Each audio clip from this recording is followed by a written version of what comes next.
Chloe's getting married. My dad's voice rang out over the phone, full of excitement he never saved for me. She's marrying the founder of StratEdge Analytics? I stared at the due diligence report open on my tablet. StratEdge Analytics, a Seattle-based data firm struggling to stay afloat after a disastrous product launch last year. Their founder, Ethan Carter, had been quietly shopping around for a buyout. That's amazing, Dad, I replied, keeping my tone flat. If only they knew. The ceremony's at the Fairmont in San Francisco, he continued. But don't worry, we know things must be tight with your situation. My situation. That's what they called my refusal to join my cousin's law firm after grad school. Instead, I built a boutique strategic advisory agency in Austin, completely under the radar, just how I wanted it. I can handle it, Dad. He sighed. Claire, you're 36. When are you going to stop pretending this hobby is a career? Chloe's VP at Helix Global, now she's marrying a tech genius, and you're still doing what exactly? I looked out from my loft's floor-to-ceiling windows, the Austin skyline glowing. Just trying to stay afloat, I said with a smile.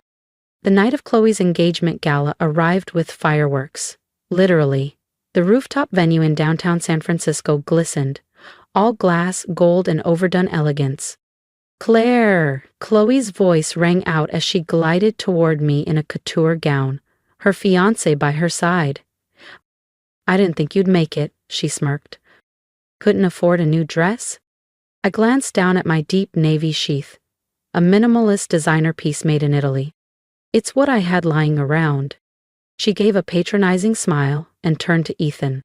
This is my sister Claire. She runs, what's it called again? Beacon something? Beacon Strategies? I offered. Ethan's smile faltered. I recognized that look. I'd seen it in every quarterly projection he'd tried to spin to investors. He extended a hand. Wait, Claire Walsh, the one who just bought majority shares in StratEdge? I smiled. Surprise. Chloe's face froze. Ethan looked like he'd swallowed a lemon. Turns out, my little consulting firm wasn't so little after all. I took a sip of champagne, hiding my smile. There would be no expansion, not with Ethan Carter steering the ship.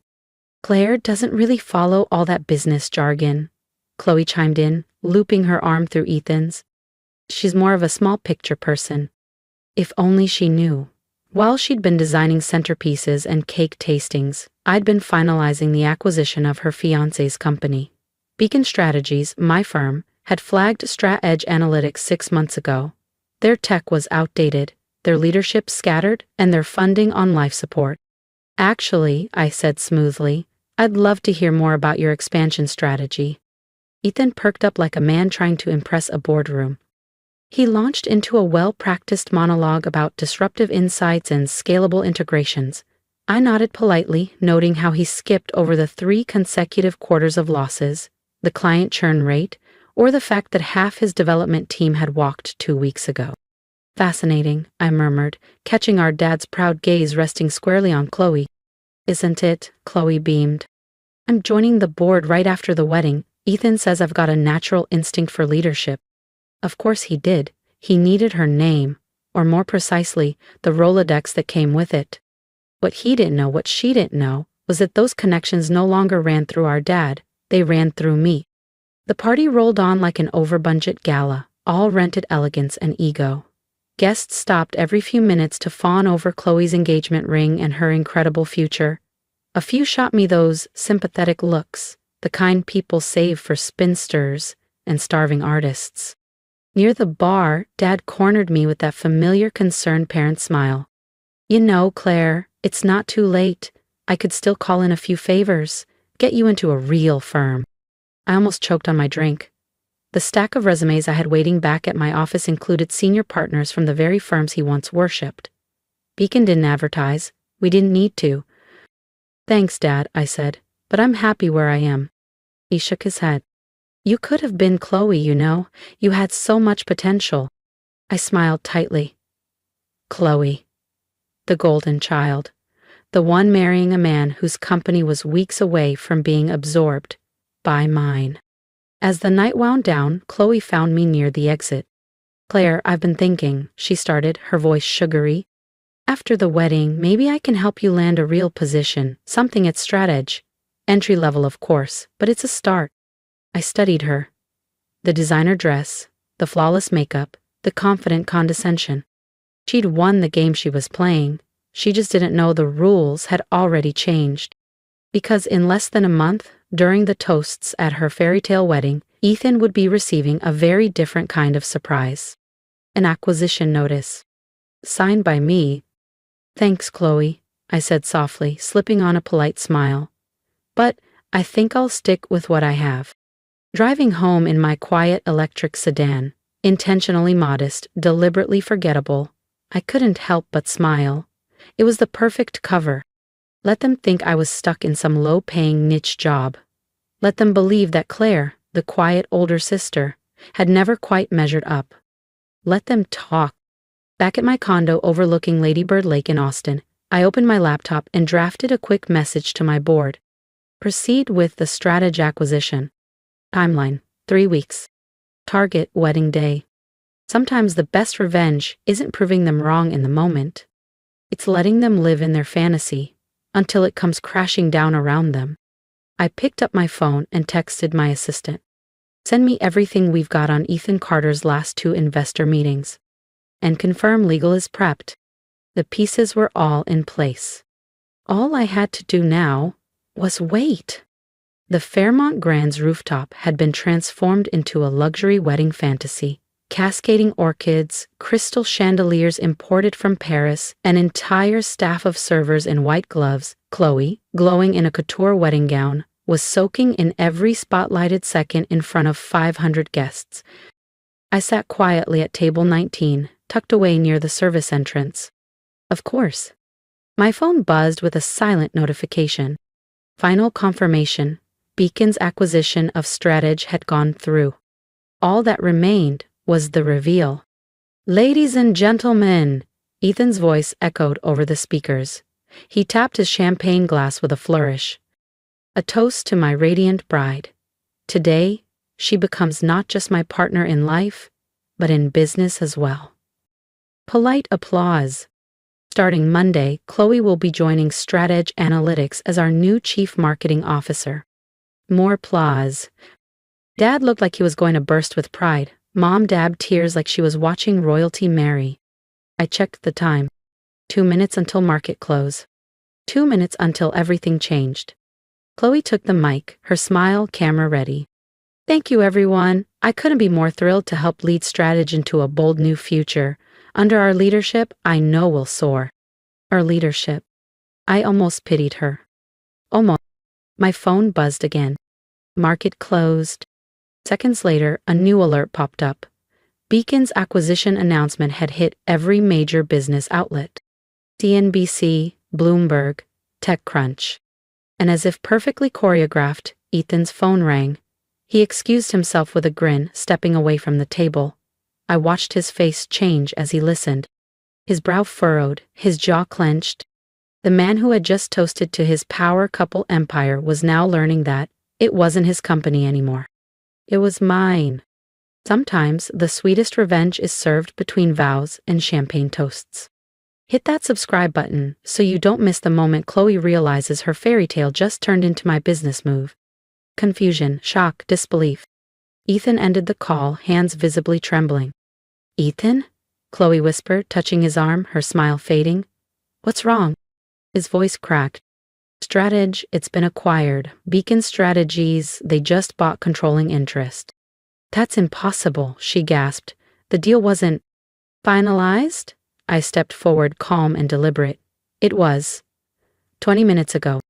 The music faded. Conversations died. All eyes slowly turned toward me. Ethan's mouth opened, but no words came.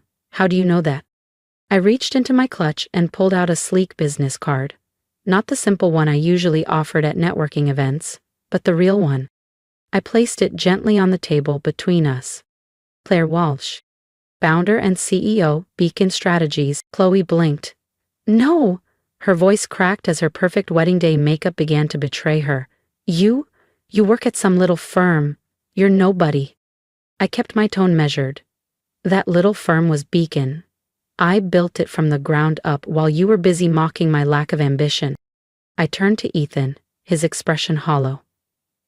And you? Check your inbox. You'll find your resignation letter already waiting. The board has accepted it. A low ripple spread through the ballroom. My mother gasped, dropping her champagne flute with a sharp crack. My father stood motionless, the color draining from his face. You can't do this, Chloe shrieked. This is my wedding, my moment. I glanced around the opulent rooftop setting. Chandeliers swaying, guests whispering behind napkins. Actually, I can, I said simply. And about that CMO position you were so proud of? The board has concerns about nepotism. We'll be moving in another direction. Ethan slumped back in his chair, the confident founder persona stripped away. Those expansion plans you told me about at the engagement party? I added with a sip of champagne. Exactly what convinced me Strategy needed new leadership, so thank you for that. Chloe lunged forward, grabbing my arm, her manicured nails digging into my skin. Why, Claire? Why would you do this to me? I gently pulled her hand away. Remember last Christmas? I asked. When you told everyone not to expect much from me gift-wise because I was stuck in my pathetic little job. I smiled. Consider this my wedding gift. A lesson in humility. From the corner of the room I heard my father finally speak, his voice shaky. All this time, Claire, you were building something. I turned to him, fully composed. An empire, I said, yes. While you were lamenting my wasted potential, I said evenly, I was transforming Beacon Strategies into one of the most powerful consulting firms in the country, 40 million in revenue last year alone.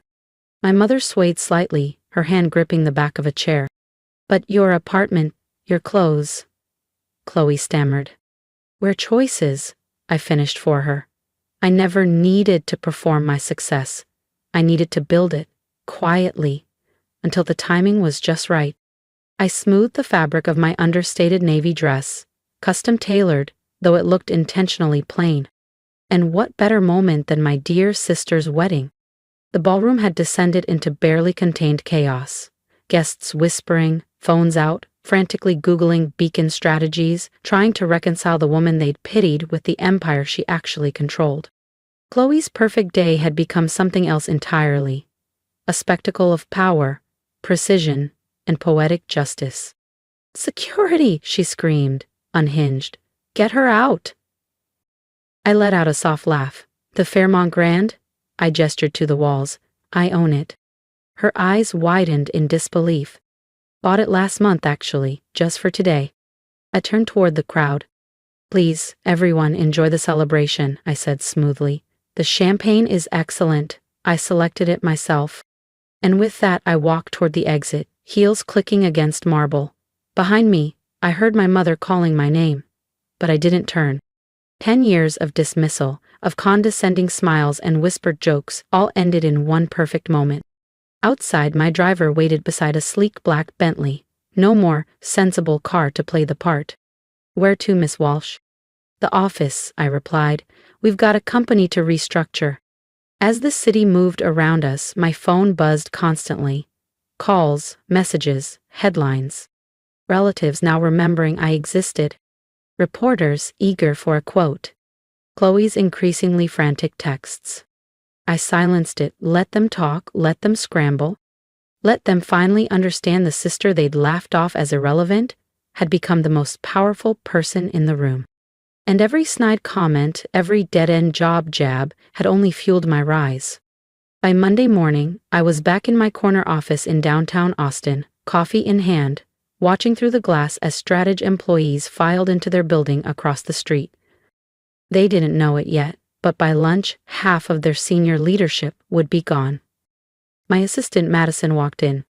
Your sister and parents are in the lobby again, she said. They've been here since 7. Tell them the CEO is in meetings all day. She smirked. Want me to send anything down? I turned back to the window. Yes, send the updated organizational chart. The one showing Chloe's position eliminated? I nodded. That's cold, Madison said with a grin. No, I replied, picking up a photo from my desk.